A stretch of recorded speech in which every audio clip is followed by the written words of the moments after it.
to do this is we have got a good old sheaf of readers. I keep saying that. I can't get out of a lifetime's habit, can I?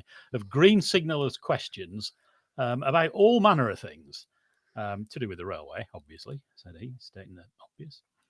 And we're going to go work through them. I have Mr. Bowker alongside me here, and Richard is going to order and present the questions and balance which ones we pick, and doubtless pick the ones that's easy for him to answer, which is easy. It's easy because it's all of them, because Richard knows all about the railway, so he can do any of them. But shall we give it a go, Richard, and get on without further ado, as they say? Pick us a question. And just before we do go, I've got to ask I can't quite see. What's on the wall behind you? You've set the camera so I can't read it. Well, that thing. Yeah, the very nice silver frame. That thing, right. Yeah. It is a copy of a plaque that is up at Swindon Platform 4. Right, it yes. actually says this platform was opened by me. It was. So if you ever go through Platform 4 at Swindon, there's the actual one is by the lifts at Swindon. It's not just opened by you. I think the whole thing was pretty much your idea, wasn't it? But it's hard to believe now that just a few years ago, all those trains came onto the other platform face. So there's a lasting bit of legacy noted on the wall behind you. Right, go. Pick a question and let's do this. Pick a question, right. Well, this one's a good one. Well, I thought this was a good one. This is from Dan Chambers. He says for Richard especially, but I think it's for both of us, Nigel. Do you think the railways, especially the DfT, focus too much on cost rather than customer experience? Would the railways be better focusing primarily on creating and advertising a better experience, and then greater revenue and profits will follow? What do you reckon? I reckon there's a lot in that. People malign the private era, but there was a lot of investment and there was a lot of good stuff done because it was driven by, you were there at Virgin, you understood that you created a great product, people bought it, and that's where your money came from. The government and the Treasury are, as I see it, completely obsessed with cost, and the place where it's always been obvious is in the new train seats, which have just been ghastly from the start. We've seen buses close to your heart with wonderful seats, but you look at the chasm and the backward step between those beautiful Mark III's HSTs either on East Coast or Great Western, and you look at what we have now, and that's all about cost. And I think that does permeate through it drives too much of the decision making, and is probably one of the reasons why you and I keep saying that DfT and Treasury must not be in charge. It must be done by professional railway people who can make different decisions. So I sort of agree, but I've got a slightly different take on it. I mean, I started my career in procurement, really, at London Transport, London Underground. And, we always had a view there that good procurement and good deals weren't really about getting the cheapest. They were about getting the spec right and negotiating the right deal. So an obsession with cost doesn't mean you end up with the cheapest product, right? I mean, that is absolutely key, because you buy cheap and live to regret it later on. But just because you pay a bit, you don't have to pay more to get quality. You just have to spec it right and do the deal right. I mean, that was always always my view. So I think it comes down to an awful lot of just competence and skill and experience. The DfT have many important roles to play, but I just don't believe procuring rolling stock has ever been and should ever be one of them. The people you ask to buy trains are the people who have a lot of experience in buying trains, for instance. So I mean, just back to Dan's sort of question, I suppose, do I think they focus too much on cost? Yeah, absolutely. Generally, I think that is right. And the split post COVID, when revenue went in one direction and cost went in the other, only really served to amplify that. And hopefully we'll get back to a net subsidy position for the integrated business units in GBR. You said something really important in all that, in that point about being obsessed with cost doesn't necessarily mean always picking the cheapest thing. And I think that's the problem. I mean, when I bought this house back in 1994, I bought it from a guy who gave me a ring binder, and he'd taken 3 prices for every job he'd ever have done on this house. And every time he'd taken the cheapest, and I spent the next 10 or 15 years putting them all right again. And if there you go. And that's seem, well, we had it with the doors on trains, didn't we? Beautiful plug doors on the Mark IVs, sliding doors. Given a choice to, create a bit of luggage space and a bit of comfort, jam more seats in.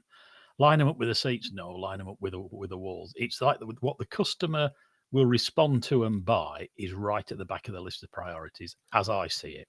Yeah. And the interesting challenge is if the seats all lined up with the windows, for instance, and so everybody had a nice view, you would have a lower number, fewer seats in a carriage. Would you then sell more tickets to generate the yield to make up the difference, right? And that's always been the challenge. I'll tell you one funny little story, which is one of those that never really got out very. When we were buying the Pendolinos, we were really trying to make the numbers work. It was actually more challenging than people think. And one of the things that was considered, wait for it, was 3+2 seating in standard in a Pendolino. Yeah, No. genuine was. And it's the only time that I've ever seen Ivor Warburton, who was sort of involved there at the time, literally just banged the table and said, that cannot happen. And of course, he was absolutely right. But so there's always that kind of balance between yield and there is, but there's got to be that quality of product, hasn't there? I mean, your point there about you'd get a few fewer seats in, then to me, that would be a good thing, because what we don't have enough of now is luggage space, be it for bikes or bags or wheelchairs or anything. And so we could have a better product, which then an energized marketing department ought to be able to sell better. What we need actually is a train where you've got something really wonderful on the front, like, I don't know, a Class 40, a series of lovely coaches with something like a BCK or something on the back that's got a nice load of luggage space. Now that'd be good, wouldn't it? Yeah. Oh, hang on, sorry, no, it's 2025. But that's should we have another question? Yeah, absolutely. Because this one I think this really builds on that. And I think this is fascinating, actually. This isn't controversial at all, not. So this is from Neil Bennett. Thanks, Neil. With GBR bringing all the franchises in-house, how do Richard and Nigel think the financing of new trains will develop? And then he says, Roscoe's versus Eurofema versus finance leases versus government funding, right? I was going to say all that. And and is there a danger there will be less innovation and longer, more protracted contracting? I'm going to jump in and say you could start with this one, Richard. Oh, thank you very much. Right. Okay. So there's one of these kind of enduring myths, I think, that government can always borrow money cheaper than the private sector. I've got some bad news for everybody who thinks that. It's not true. Let me say that again. It's not true. Okay. So the government basically borrows money from the gilt market, 10-year gilts, right? Which at the moment, I must admit, I've not looked at the rate before we did this show, but it's something like over 4%. If you've got a deal that is structured correctly, and this is the key thing, Nigel, it's got to be structured correctly by people who know what they're doing. Key road, let that hang in the air for a moment. People who know what they're doing. Was that too subtle? I don't think it was, right. There was some Peter Hendy full stops there between every word. Yeah, but that's fair comment. That's fair comment, mate. So if you know what you're doing, and because in the end, what the private sector wants, it wants certainty. It wants to understand consistency, risks, right? So there are some private sector funders, say pension funds, right? What they want, they don't want to take risks, but they're very happy to accept a very low yield as long as it's absolutely rock solid and over a longer period as possible. Correct, and that yield can be lower than 10-year gilts. Okay, so if you structure the deal right without boring everybody with things like sort of Section 54 stuff and all the rest of it, things you can do with rolling stock leases, you can get a situation where the cost of off-balance sheet financing, which is using a private funder, will be cheaper than a government funding. Now, I know you talk to people, and their head explodes at that. It cannot be cheaper. Well, it can be. It's all about structuring the right thing. So, in answer to Neil's question, what I hope is that in a GBR world, they don't go in programmed with this sort of ideology that government funding is always cheaper, because we know it's not. For the right deal, it can be made to work, and I hope that's what they do. So, but am I confident about that? Well, I am if they get the right people doing it. Well, I was just going to say this depends who's doing it, doesn't it? And as you and I were saying before we press the go button on this broadcast, and here's the first opportunity to say it, we could give the same answer to an awful lot of these questions. And that answer is providing the DFT isn't involved and that professionals who know what they're doing are. And this is the first instance where that's come up. You just don't want government people who are obsessed with that to do it. You want people who know what they're really looking at and fully understand those important points which you've just said, because there's just such that view, isn't there, that Roscoe's are skimming the profits, bleeding the industry, and all the rest of it. If you're not careful, you'd end up in a situation where a Labour government wouldn't want a Roscoe being too involved because of the ideological nonsense that it carries around with it all the time. I don't think the Roscoes initially sort of covered themselves with glory in one sense, particularly so that when the railways were privatised 30 years ago, these things were put in place called MOLAs, lease agreements, which were for the existing stock. And the Roscoes have actually spent an awful lot of money on refurbishment and upgrading and updating those trains, but they have done, I think, pretty well out of those. Current off-balance sheet financing is very, very different to what was done 30 years ago, and I think that's the really key. That's the really key thing now. I am, by the way, the reason I'm looking down, if anybody's looking at the screen, going, "What's he doing? Is he bored?" I've got a little iPad here that's showing me the live chat. All right, from everybody. And if anybody wants to ask a question live or kind of sort of get cross and say what either Nigel and I have just said is complete rubbish, then please do that, because we can actually I should open the floodgates. We can actually see, and hopefully there might be a bit of delay. That's the only thing, because there sometimes is. But there you go. So that was Neil's question. Shall I pick another one here? Yeah, because if it just one last comment on government procurement, just one thing to say on it: Minister of Defence. I think the real issue is that it's a cultural program, right? So when you are a civil servant, one of your jobs is to protect your minister and make sure they don't do something stupid. And let's face it, or say something stupid. And that's a pretty full-time job, right? And, that's what you're trying to do. And I think it tends to be that you seek to avoid risk, remove it from happening, okay?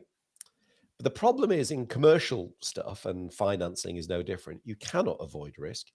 You have to manage risk. That's a very different thing. I bought lots of trains and done financing in the past, and you take risks, but you take risks that you understand and you've experienced it doing and so on. I wasn't allowed to buy my first train on my own, right? No. You build up a whole set of skills. So the problem for government is their cultural position is slightly different. They're trying to avoid it rather than manage it, and you need commercially experienced people to manage things. Well, it's worse than that. They seek to eliminate it, don't they? And you really can't do that. No, absolutely. And you can't do that. And you just have to learn to manage it. So that's absolutely crucial. Right. I've got another one here. This one's you'll love this one, Nigel. So this is from David Adgey, who I think David's over in Northern Ireland. All right, okay. With the ever-ending drama around HS2, do you think the government will allocate funds to phase 2A in the near future? The capacity restrictions will restrict much-needed passenger and freight growth. It's an interesting one, isn't it? I mean, I suppose the simple answer is no. There isn't a cat in hell's chance of them funding something called HS2 and phase 2A thereof. What I think, and what I hope, will happen as time passes, and you've already got Andy Burnham saying we need a plan for the West Coast Main Line to improve it in the future. And there was that thing that they came up with that they used a bit of the bypass. What did they call it? That not bypass or. Something is going to have to come along to occupy that corridor to relieve that load. And sooner or later, somebody's going to have the idea about it and find a way to get it into the public domain that's not called HS2. Because frankly, if we don't, we're stuffed. I think I'm right in saying that in an earlier phase of your career, didn't you look at something called the Stafford bypass at the SRA? Oh, we did. Yeah, we did. So it was needed even then. Oh yeah, I mean it's been needed for an awful long time. Yeah. So when we're doing the West Coast route modernisation upgrade, which was like the sort of the child of Pug 2, passenger upgrade 2, which rail track, which what fun! Didn't it seem a long time ago now? It does. Well, that was the thing that took rail track down, really. It did. So the West Coast route modernisation program, which we then at the SRA consulted on and went out, there were a number of key projects that we wanted to do, right? And the good news is we got most of them in, despite the best efforts of some people who shall remain nameless, right? But one day when I write my book. Oh, that sounds interesting. So we managed to do rugby remodelling, which I think is one of the few split equal 125-mile-an-hour junctions in the country, isn't it? So there's rugby remodelling. We did the Trent Valley 4 tracking. Valley 4 tracking, right? Wasn't it? Absolutely critical. Can you imagine that? And somebody did try to stop that, right? Yeah. So we did that, and we did the Nuneaton grade flyover junction, right? Yeah. So that was all part of it. The one that we didn't get, and again, it's a long story, was the Stafford I didn't realise it was part of that group of. It was, yeah, it was probably not quite as strong as it should have been, but it was just a step too far for people. I mean, in answer to David's question, do we think the government allocate funds to phase 2A? Not in that sense, no. I mean, they've been absolutely clear about this. We are not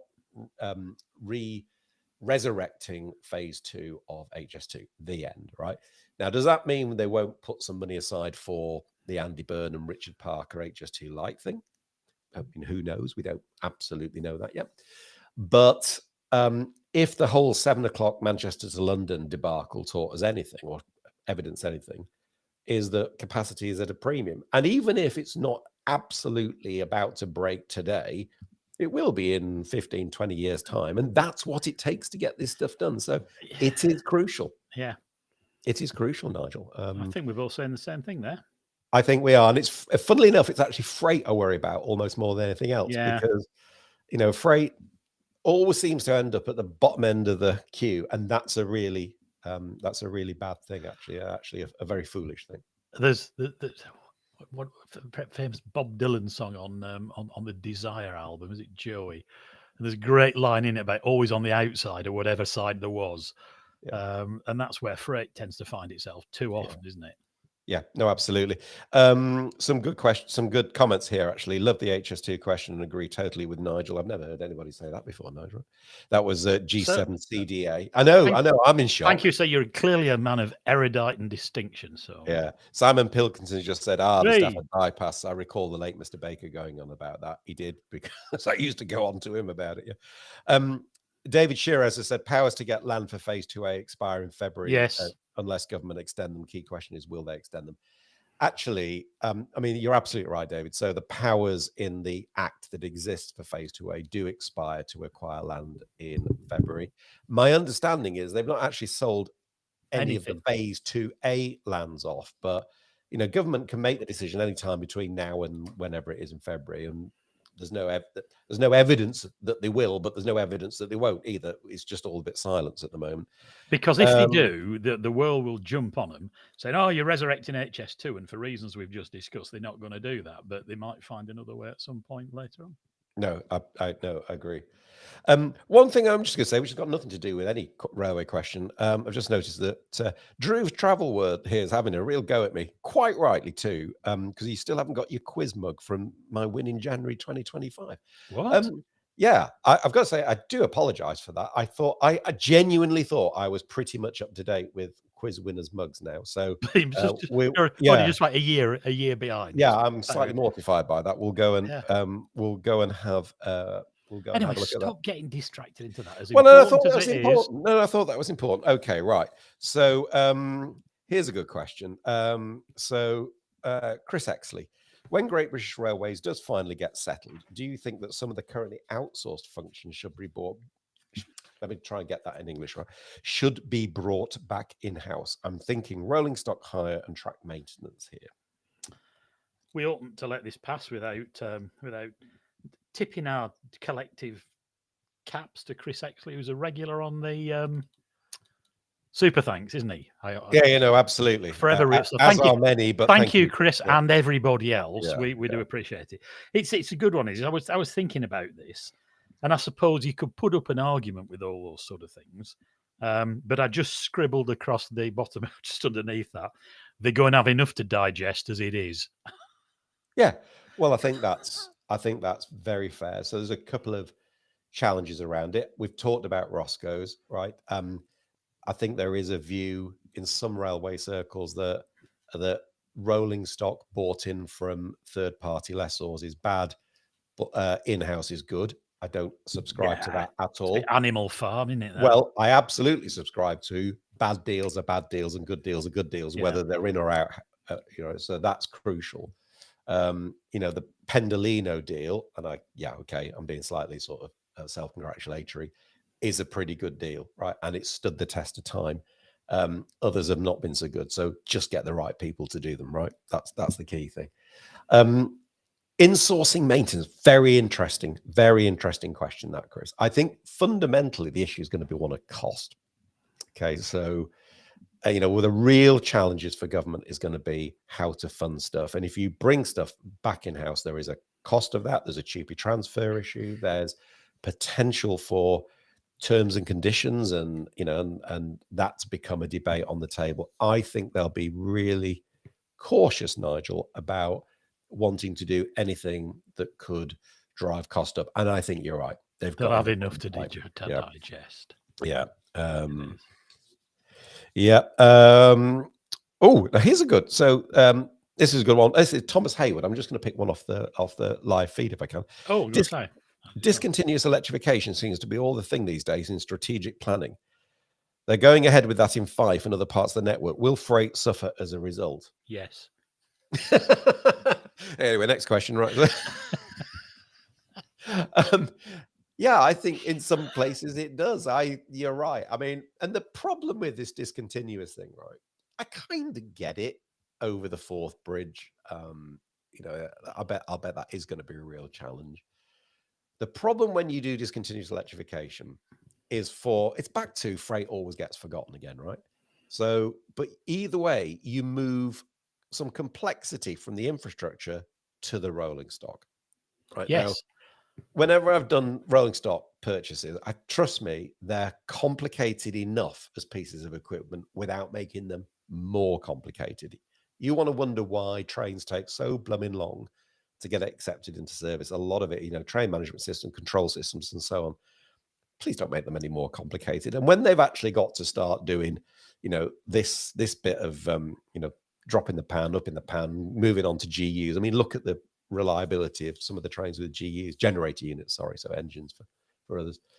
Real challenges around complexity. I am worried, Nigel, about discontinuous electrification. I've said it before. And that's before you start on all the signalling stuff you're putting in there as well, isn't it? And as you move from the infrastructure to the train.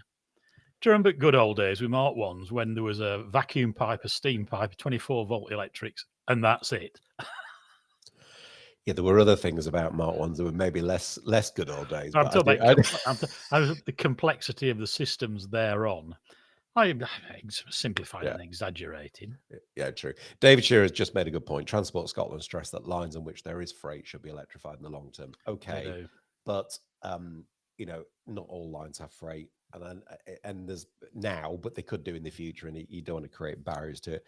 Barriers. There's enough barriers. Here's a good comment.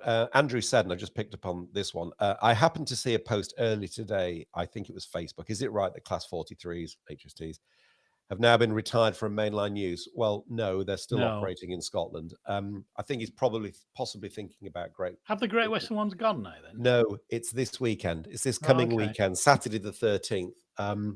I believe it's the final day before the winter timetable comes in. I was down there last week. I saw a couple of Castle class sets. They look great. I mean, they don't owe anybody anything, do they, Nigel?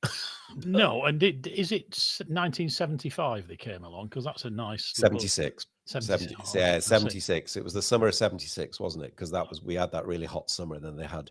Am I right that the original ones had real problems with cooler groups? I think so. I was thinking 75 to 2025. There's just that would have been real. No, I agree. That would have been good. But yeah, I think the last one runs Plymouth to Penzance and back. I think they're running a relief service or something behind that, just for probably. I suspect quite half the rail enthusiast world will be heading down to the West Country if they can. So Yeah. Somebody's just said 1732 from Penzance to Plymouth is the final diagram. There you go. That's going to be full. Oh, I've got to tell you this, Simon Pilkington. Nigel appears to have forgotten that there was a GW vacuum pipe at £25 as opposed to others at £21. Did you forget that, Nigel?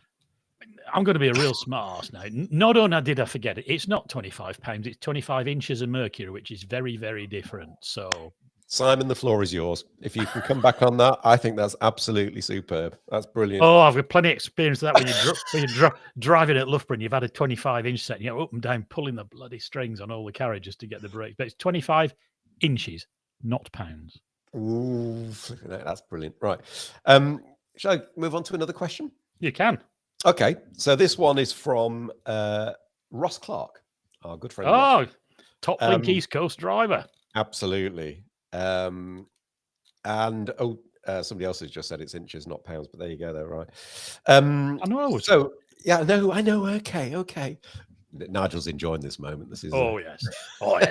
As Eric Morecambe used to say. Oh yes. And Simon has just said, "I'm shot apart." There you go. Right. Ross said, "I don't know if you read the newspaper article regarding the reopening of the Alloa to Dunfermline rail line. They propose at least 5 new stations would be built along the route at Clackmannan, Kincardine, Culross, Valleyfield, and Cairney Hill, and on to Dunfermline. With this route closing to freight in 2016 and the route mothballed, albeit for the occasional charter train, do Green Signals think this may have the potential to bring commerce to this area and provide a much-needed connection across to Stirling and Glasgow?" Well, it's strategic, Richard. Build it and It's strategic. build it, and they will come. I knew you'd pick this one. You've stumbled into a minefield here, Ross. I mean, what I've written here is it's entirely political decision, and the Scots seem to be rather more politically inclined towards rail than Westminster. And I've written here, and I'm sure Richard will have a wider view. Well, look, at the end of the day, decide what you want to pay for. Well, you just shot me. I mean, that's exactly right. You've got to decide what you want.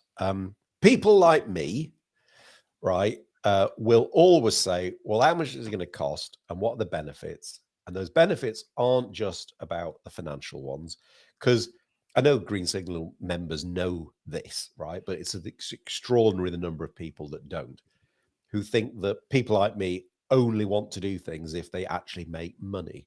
I can promise you there isn't a single reopening line that has ever made money, right? They do it, they generate financial benefits and non-financial benefits and non-user benefits, right? Because they take cars off the road. Yes. And that's got congestion benefit. And all of that goes into the pot when you create a business case. So when we say the word business case, it doesn't mean does it earn more cash than it costs. It means do all the benefits, whatever they are, whether they're money or non-money, justify the cost, right? That's the point. And there's always going to be a degree of subjectivity in that answer, isn't there? Yeah, there is.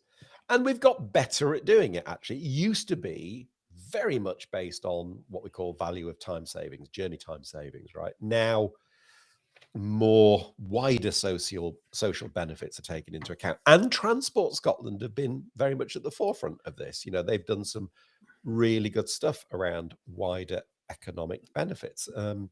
And that's why, you know, is it Leven or Leven? I can always get it wrong, right?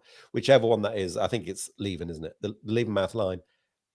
That's probably 15, 20 years ago wouldn't have happened because the appraisal framework didn't really make sense. Borders Rail definitely would have happened because I said no to it at least twice, I think. I was going to say. And then it did happen because they took a different view. And some of that is political. And the great thing about politics is people with a mandate are entitled to make those decisions, right?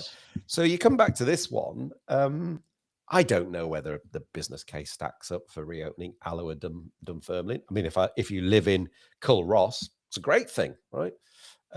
Is it the best use of the money? Well, maybe it doesn't matter anymore. Maybe actually building these things is the right thing to do. I don't know. And the answer to Ross's question in many cases, yes, isn't it? I'm not.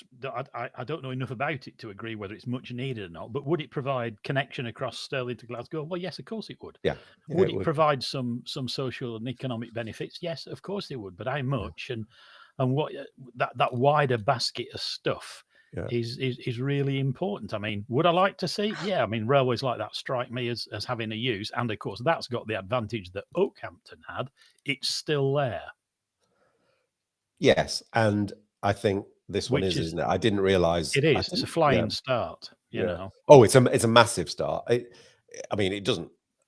It still has to be rebuilt, as we've discovered with all of these. But yeah, it's better than an empty track bed, which is or something that's been built on. No, for sure. Which is different. Thomas has just picked me up quite rightly. Apparently, Culross is not pronounced that way. It's pronounced Curross. So there you go. Didn't know that.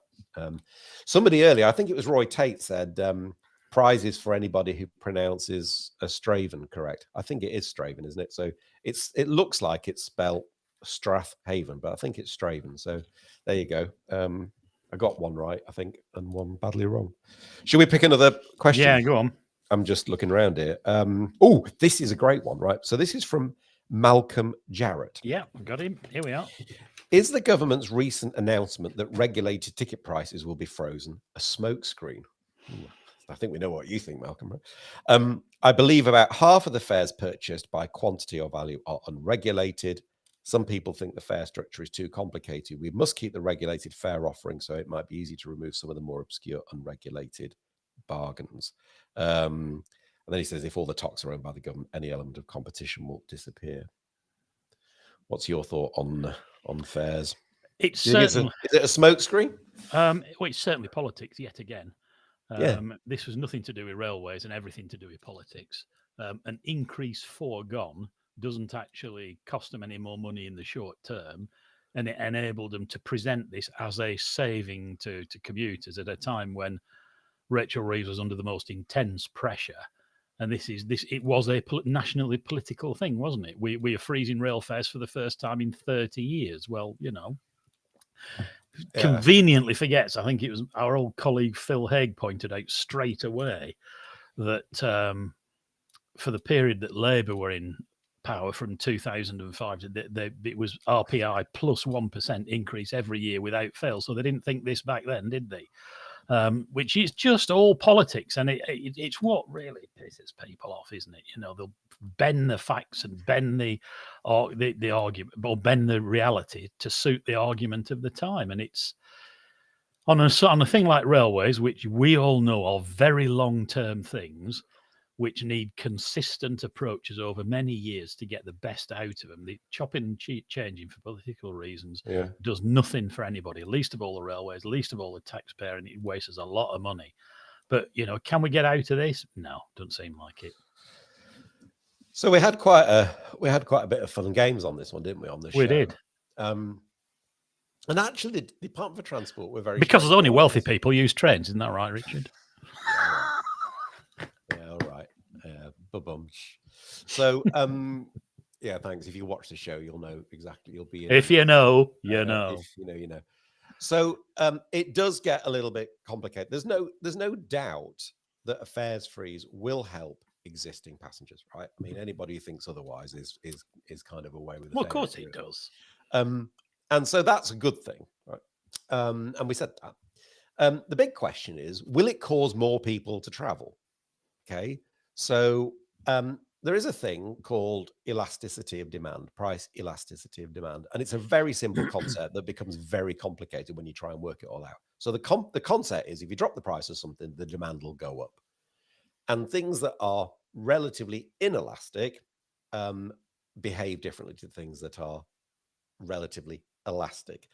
Now, commuter fares have always been relatively inelastic. In other words, people have to travel to work. Yeah, you can jack the price up quite a lot, and the demand doesn't really fall. Right.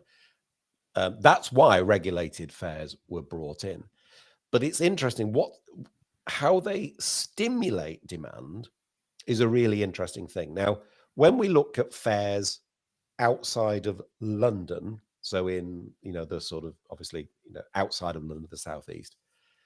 in order for revenue to be a drop in an increase in demand to be offset by let me get right. So if you drop the fares, you're going to lose money, right? It's going to cost you money. What you want is for demand to be stimulated so that you make more money and the two cancel out. Selling more. That only happens, right? That happens when this price elasticity thing I've just talked about is -1 unitary elasticity. It is, I don't know of any market outside of London, the Southeast, where that is the case.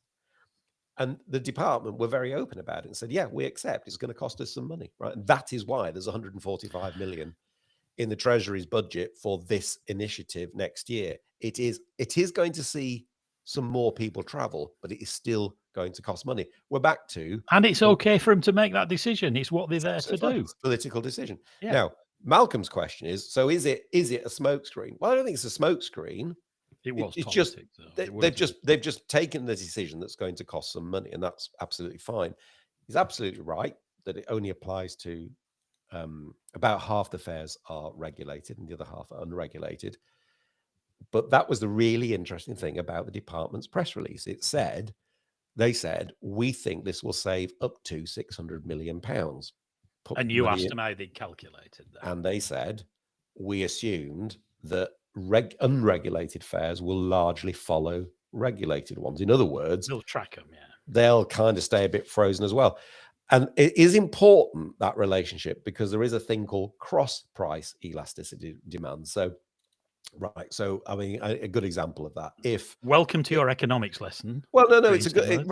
Right. So, if here's a good example of cross-price elasticity of demand. If the price of fuel went up by 50%, right, car sales would go down. Yeah. Right. Okay. So the price of one product going up is affecting the demand of another product. Now, there is an element of that with regulated and unregulated fares. So how you balance all of this is quite complicated. And I still think with the fares freeze, I don't think it was a smokescreen. I think it was a political decision. Politics, like I said right at the start, yeah. But I think there will be some consequences of it that they may know are coming, but they're not quite ready for. But we'll see. And Malcolm makes an interesting point in his last paragraph there as well, Richard. There's currently 3 operators between London and Birmingham with a wide variety of prices. I've never actually thought of it in those terms before, but he's right, isn't he? They're 3 very different operators with 3 very different modus operandi and styles of operation and markets, isn't he? An intercity operator, a sort of an almost interurban operator, and a commuter operator. So some good questions coming through on the live chat here, Nigel. Yeah. Go on then. Go on. Hit me with one. Well, this one I think I might be about to show off as well. So David Shearer says the pronunciation of Corstorphine could be interested. I think he was trying to catch me out on that. I think it's Corstorphine anyway. I think you're right. So so David Clark, who should be the chair of GBR? And are you interested, Richard? I wish I had £1 for every time people have said to me over the last 12 months, oh, you needn't get sort of too excited about keeping going with green signals. I've heard Bowker's been offered a job and he's taking it at its own high. I was going to say, and miss all this fun. Yeah. Are you kidding? Right. Being able to say what the hell you like, which you couldn't before. Well, it's great being able to say what you like and not being accountable for it. That is definitely the case. Yeah. So Roddy Jenkins has asked, when the current franchises expire and they subsequently get engulfed, I like that word. Engulfed. Yes. Engulfed, absorbed. It's like subsumed. The Borg, yeah. Subsumed. That's a good word. Yeah. Into Resistance GBR. Is futile. You will become part of the collective. Will there be a uniform GBR livery across the network? No, I don't think there will. Not for a while, anyway. No, I don't think there will either. I think what you'll get is a name added to underneath, because I think people do quite like the distinctiveness of the regional brands that's grown up. I mean, we love Great Western again and LNER and Southern and all the rest of it. And apart from that, we would cost a fortune rebranding again, wouldn't it? There was a great moment at the launch of GBR, which was actually done down at Bournemouth Depot, and I went along to it, and we did. I think we did a little bit on the show, didn't we? A little film piece, and there was a press briefing, and it was all the nationals, all the national media, and I don't know quite how I managed to do it, but I managed to blag my way into that, and one of the comms, I think one of the senior comms guys from the DFT came in and said, have you got any questions? And somebody said, yeah, about this branding, you've said that you've got to earn the right to have GBR on your trains. How does that work? Oh, well, he said, it's because this is our maximum point of leverage when you come in. Right. Okay, right. And then somebody else said, so how are you going to set the threshold? How do you decide what's good enough to get in? Right. Okay. So if you get in and then turns out 6 months later you're not very good, do we have to rip all those lines? And he basically was like, I've got to go now. I've got to go. Right. It was has it got to that time? None of this had been really thought through. Well, they don't. That's the thing, do they? Nonsense. But I mean, do you think we're going to get a consistent livery? I don't think we will, and actually, I don't want one. No, and actually, Peter Hendy said some things about this, which I think are actually very sensible. He said, you take something like GWR, Great Western Railway. I mean, it's a nice image. It's a nice brand. I think some of their marketing material, the 5 Go Mad in GWR or whatever, all that, it's really beautifully done, actually. Why would you get rid of that to create sort of a homogenous national brand? I mean, we've got the double arrow. That's going to be part of it. Well, that's great. That never went away. That was kept that never went away. For privatisation, that always made on road signs as the sign for a railway in the station. Actually, a very good point. So I hope what they do is retain, the differences, and the fact that Peter's a bit cheeky. I know there's a few that he doesn't quite like, and they're probably on his target list. But why would you create a boring homogeneity? I hope they don't. So I would not want to go back to a rail blue and grey type era. I mean, I know we have a bit of a nostalgia. I love rail blue. Do you know when I was at the Severn Valley Railway? I know we're going to have a bit of a nostalgic thing there, and don't we all?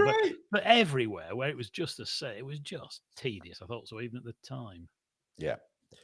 Go on, Severn Valley Railway, you're going to say? When I was just saying, when I went there recently to go and do that filming on the October Diesel Gala, which was the 65 years, the Class 37s, exactly. There was one, I think it was. Yeah, Simon's on the chat. Actually, he'll probably tell me I've got this wrong. I think it was 37264, and it came in all rail blue, full yellow end, little BR logo, little BR numbers. You were in heaven. I was just transported. You were 13 again at Preston. Or yes. Yeah.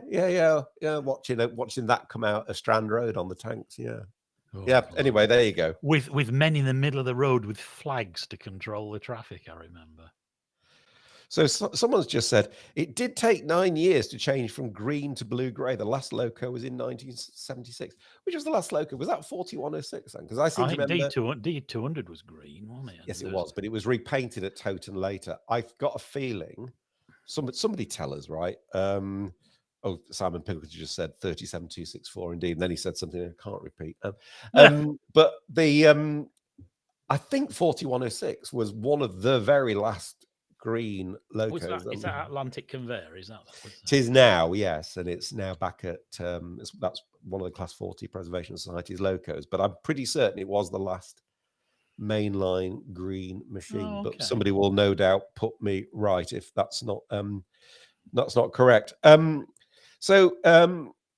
Somebody said here, isn't it worth reopening lines where roads are becoming impassable, e.g. the Isle of Wight, the track bed and tunnel are still accessible to Ventnor? The main roads are subject to ongoing landslides. Now, I am not an expert on the Isle of Wight. Am I not right, though, that there were also very significant issues with the geology of that tunnel? I don't know. I don't remember. I seem to have a... But I think the general point, where roads are becoming impassable, surely in 2025 we have the technological ability to fix roads so that they aren't impassable. I don't know. That's, good strategic railway argument, Richard. Good strategic. Yeah, absolutely. Yeah. Shall I move on? I've got another question here. You're just winding me up, aren't you? No. Okay, so this is from Paul from the Independent Brigline Rail Group. Good old Paul. He says, December marks 2 very unwanted anniversaries. It's the 10th anniversary of the building of the controversial non-ramp footbridge at Brigg, built by Network Rail for a retirement town that can't use it. Which is true. That's a bit naff, isn't it? That's the most polite word I can use. And on the 14th of December, the new Northern Railway timetable will come into fruition, with the Brig line still receiving an unacceptable 1 round trip Monday to Friday service, right? So the question is, the railway likes to cover itself in glorified public relations announcements, e.g. how it's connecting communities and serving its customers. How, in this case, has it got it so wrong? Well, two things. First of all, again, there must be an award sometime for Paul for relentlessly championing the Brig line and that service, which he's never, ever given up on. This is true. I've actually written something here which I can't probably say. I've said you can't gift wrap a polite. You put a pig in a suit, but it's still a pig. I can see Stef in the background. It's not the PR at the fault. It's the product. You cannot sell something that's just deficient. Yeah, no, I agree with that. I think there's a challenge with. This is not a comment about Brig. I think many people, completely understandably, would take the view, if they've got brand new trains in, I don't know, Guildford, just picking that up because they got the arterials, haven't they? Brand new trains in Guildford, they got really good service. I pay my taxes. I've got the same number of votes as that person in Guildford, right? Why can't I have exactly the same service, or at least something approximating to the same service that they've got? Why am I being discriminated against, being treated differently, right? Here at Millham or wherever it is. Wherever it is. And it is a fair question, right? And I think the challenge is, and it will always be, comes back to that cost benefit thing. The problem is that demand is different, right? It is different. So therefore, that kind of business case thing is harder to deliver. But I do understand the frustration, and I definitely think 1 train a day, Monday to Friday, isn't gonna do anything for anybody. No, it's absurd. I mean, there is an answer to that one, and the railway used to be quite good at it, and that's a well thought out, well executed cascade program where you refurb the trains that are being cascaded. Because as we said on the show the other day, if you refurb the inside of a train and it smells of glue and new upholstery, everybody thinks it's a new train anyway, where you send it to. So it tends to answer that argument. But how many times do we see perfectly good trains just going for scrap now? Well, there was an interesting email we got, I think, on the info at Green Signals, because the East Kilbride line opens this weekend, or it might have even opened today, I'm not sure. But only 3/4 of the trains will be electric. They'll still have some diesels on it, although it's fully electrified, because they don't have enough stock to be able to do it, I guess. Okay. So the question was, well, they're going through a procurement process to buy new trains, right? So, and I guess that'll fix it. But the question was, with things like Class 350s, sat off lease now, why don't some of those get repurposed up to Scotland so we can have electric trains on an electric railway? Well, they did it once before, didn't they? Moving electric trains to Scotland from. Yeah. I mean, I suppose I don't know the answer, right? I think could be something to do with funding. It could be the fact that it's devolved. Could be, driver training and fleet issues will be more. But it's railway policy being driven other than by what it should be driven by, which is what's right for the customer, the passenger, and everybody else, because that's what railways are for. Yeah, but why is the customers are getting a great service? Some of them will be 1 in 4 trains will be a diesel train. Why does that matter? Well, in short term, it doesn't if there's going to be a procurement. Oh, there you go then. So next. Right. There you go. Right. Fantastic. Right. First electric train to East Kilbride today. I thought it was today, actually. Yeah. But the new. There you go. Look, we've got to salute the Green Signal audience out there. Not once have you said, "Will somebody tell us?" and they've done anything other than get on there straight away. What an informed audience we are lucky to have. Thank you. Yeah, I wholeheartedly agree with that. Right. I think this is Simon. I think it's Simon Hughes. Here's my question. What steps would be needed to allow a third rail electric locomotive and/or EMU to run as a heritage service, either heritage line or on the main line? He actually has a little codicil to his question, actually, which is Merry Christmas and Nigel needs a Santa hat. I'm glad he didn't say that I needed one. I thought that was brilliant. The biggest Grinch in the world. That's a bit harsh. We got the Christmas tree up now. Oh, right. Oh yeah. So we've clearly reached the point at which Lucy was about to burst into tears because you were being a No. Grinch.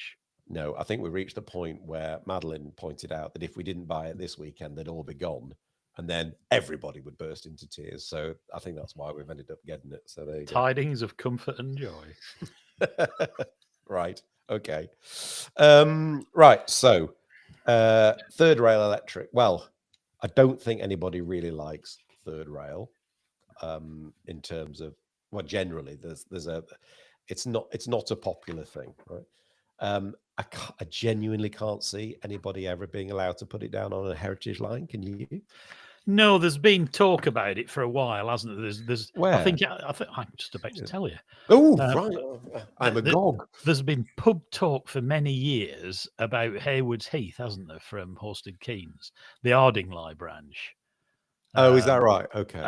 You know, they sit around in pubs and say, "Oh, it'd be really good. You know, we could put a third rail down there." And theoretically, I suppose there is. And I suppose there's less chance of it being objected to strenuously now because third rail extensions are starting to be discussed again, aren't they? They're not the verboten that they always. Yeah, but were. they're not on a heritage line. But I cannot see it on a heritage line. Really, Are these the same? Are these the same pub conversations that sit down and talk about the fact that there clearly is a strategic reserve of steam locomotives? I haven't heard that one for quite a long time. And whenever that comes up, I always say, yeah, let's not be too hard on it, though, because I quoted it many times. The four visionaries who sat at Leicester Central Station in 1969 in the buffet saying, it's all right, all these branch lines, we need a mainline preserved heritage railway. And the Great Central grew out of that. And they sat around with 4 pints. Everybody thought they were nutters. David Champion and his mates, I remember the derision when they launched the Tornado project. But like I said, visionaries achieve things as well as having visions. Yeah. Well, I'm very pleased to say, Simon, that the 5 Bell unit, oh yes, is being restored. It's absolutely a heritage unit. And I mean, I've been lucky enough to go on it. Well, not go on it and on it run, just go and have a visit to it. And it is absolutely superb. In fact, we covered it on a show, didn't we? We did. Your dad's a supporter, and you went to have a look, didn't you? Yeah, my dad went along. And that will be running on the main line as a heritage EMU third rail. And it is unbelievable. I mean, it is going to be really stunning. It's going to be pricey. It's absolutely it's top of there. It's Crew and LSL again, isn't it? It's going to be. Yeah, but it's going to be amazing. So, it's going to be just incredible, you know. I remember him launching that project many, many years ago, I'm thinking, and they were scouring the country for Pullman cars on the sides of pubs and all the rest of it. And they've done a brilliant job over a long period. I mean, it's another example, isn't it? That when heritage people put their mind to it, my God, can they work for the long term? Oh, absolutely. Absolutely. In a way which few other groups and individuals do. I've got some other comments from the live chat here. Is Richard saving his Santa hat for Kidderminster from Roddy? No. Right. Stef, bring him one along. Neil Bennett, problem would be... Did you see that? Well, people can't see that. We've got a little picture. A little picture of Steph. And when I said that, she went... Yeah, we'll have words later, Steph. Neil Bennett, problem would be the use of Haywards Heath. It's only 4 platforms and no capacity for heritage jobs. So there you go. That'd be the smallest difficulty. Yeah. How many parliamentary trains are there, and why don't they just reinstate a proper service or withdraw the passenger service, which surely would save money? It's a good question, actually. I mean, you know me. If it serves no purpose, why not just stop doing it? But, well, it's legalities, isn't it? You can't just close a railway. You've got to go all through the procedures of it. Yeah, and the number of people that object is always inversely proportional to the number of people that actually use it. So there you go. That's a controversial comment for the evening. I've just noticed we've got about 5 minutes to go, mate, actually. So as ever, it's just flown. Just on that one, that's not a new thing either. Apparently, I remember reading years ago that when they had the public inquiry, I think it was over the closure of the Lynston and Barnstaple Railway, all 4 objectors arrived at the hearing in the same car. Yeah, there you go. I think that's true, but there you go. And I hope it... Well, I'd like that to be true. That was good. Go on. John Curtin. If you were put in charge of GBR, what's the first thing you would do? What would you do? Right, I've actually written in capital letters down here. Okay. Actually, it's a really simple answer because you could talk about this, you could talk about that, and I've written lead ! From the front, inspire the troops, the Parker principle, Richard. Yeah. I mean, they don't make leaders like that anymore. No, do they? but that's what's needed, isn't it? A leader. Yeah. And for the industry it to is. be brought together and led, and that's what everything will flow from if they get it right. Mm. That's my view, anyway. No, I agree with that. I think it's fundamentally it's always about people. It's always about leadership. It's not about public or private. It's not. It's just about leadership. And I think Right that is people. right people, right time. Parker was amazing. He was something of a one-off, I think. But so was Sir Bob Reed. You know, I think particularly Sir Bob Reed one, who was a railway man through and through, but a tremendous leader. And that, yeah, I would tend to agree. I'll tell you one. I'm going to be facetious for a minute. I'll tell you one thing I would do. I would have 2 lines coming in from the Department for Transport into GBR, 2 telephone lines. Oh, okay. One would be for sort of policy and political matters, and I would have probably 3 or 4 people who would answer that phone. So whenever the DFT rang and wanted to talk about policy, they always got answered immediately, were dealt with. And then I would have 1 person to deal with the other line, which would be for everything else, right? And in the end, they just get sick of the fact it was jammed and they couldn't get through. That's what I would do. Do you remember that famous thing where I don't know if this is apocryphal, but it was said that the French decided that, yeah, no, we will import Japanese video recorders. I think it was back in sort of the 70s or the 80s. And they basically, yeah, we're completely open, absolutely open.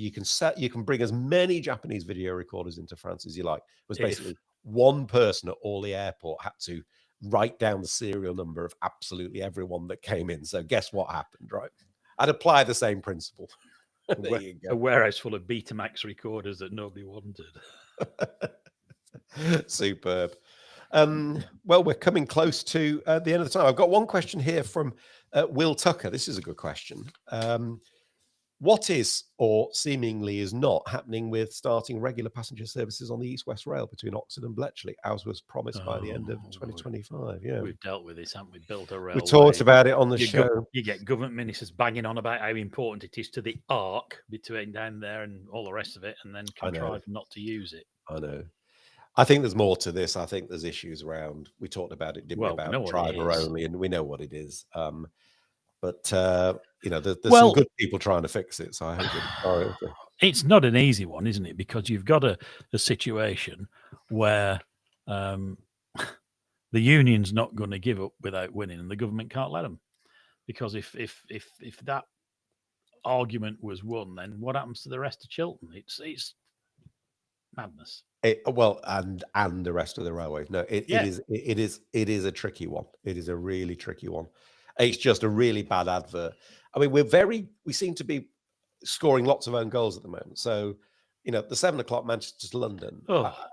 It wasn't the specific issue of the specific train. There was issue with the fact it gave the impression that railway didn't know its backside from whatever, you know, and that was the shame. And I think East West Rail is a bit the same. It is complicated, but the reality is you've got a brand new railway line. It's been operational for a year, and we still haven't run a passenger train. And we had the terrible politicking of the world at large believing this. Oh, well, this is why we're bringing these franchises in, you know, including MPs for either believing stupidity or just being opportunists. But it does not help solve problems, does it? Yeah. No, absolutely right. Neil Bennett's just said Adrian Shooter would have had it operating fully by now. Probably true, actually. I mean, there would have been a trail of chaos behind him, but he probably would have. He definitely would have gone through with the JFDI principle, wouldn't he? Yes, absolutely. Well, it's 8 o'clock. I think we're done. I think it is. I've just heard your alarm go, haven't you? You set an alarm. Well, no, I've turned the phone off, but very boring, Richard. 8 o'clock is when I'm supposed to take one of my meds, and I always forget. So it goes off. But anyway, look, let's call it. I really enjoyed that.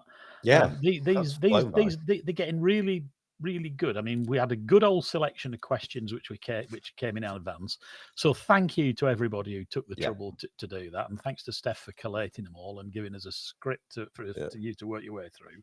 But what's really made it for me, real seat the pants stuff, was you being able to see the incoming stream of comments and fielding them as well, which really made it totally interactive. And yet again, and boring as hell, I know I keep saying this, but this sense of community among Green Signals, I think, is one of this little podcast's greatest strengths. I don't think you or I or Steph ever thought we'd see when we launched it. You know, and there'll be a further example of that the day after tomorrow when we have the jolly to the Severn Valley Railway, which is absolutely which is gonna be good. Looking forward to it.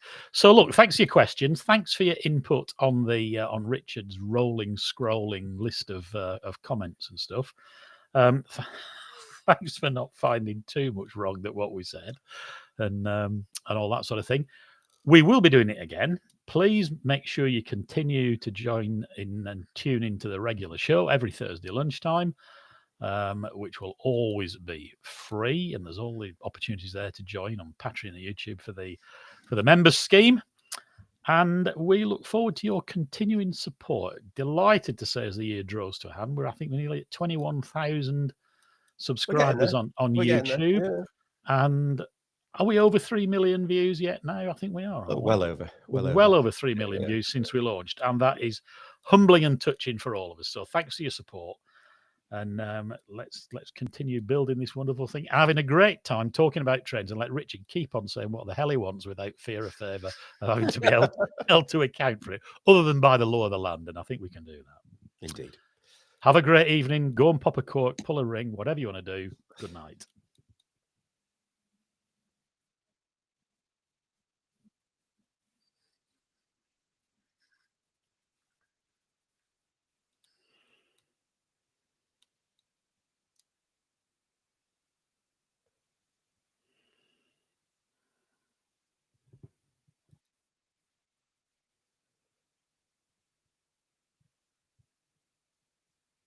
It's whizzed by, no time.